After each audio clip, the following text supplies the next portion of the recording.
Hi everyone, in front of me I've got NUBIA Red Magic Astra, and let me share with you how to change the keyboard language on this device.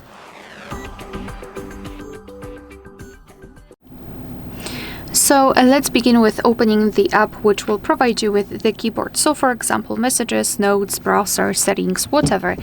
Just have the keyboard on the screen. And now we have to take a look at this option bar right there. Right here you should find the settings. So this gear icon, let's tap on it. At the very top you will have the languages, so just tap on Add Keyboard. And here we've got the full list of available keyboards from which we can choose.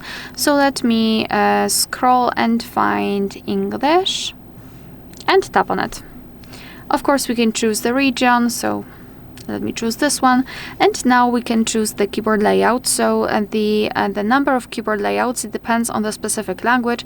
So sometimes you will have only one, and sometimes even up to 7 different keyboard layouts. So just mark the option that you'd like to use and then tap on Done. And as you can see, the language has been immediately applied to the list. And before I'll show you how to remove the previous language, I'd like to show you how to use the keyboard with 2 or more languages added. So here we've got the hint now in a different language, but basically the whole idea is that we've got the globe icon, thanks to which we will be able to change the language. So simply tap on it, and we've got English applied. Moreover, the spacebar, it's not empty anymore in this situation.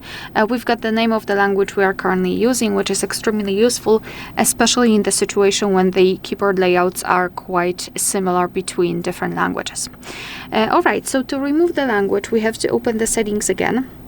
And here in this languages section, just tap on this edit icon in the right upper corner.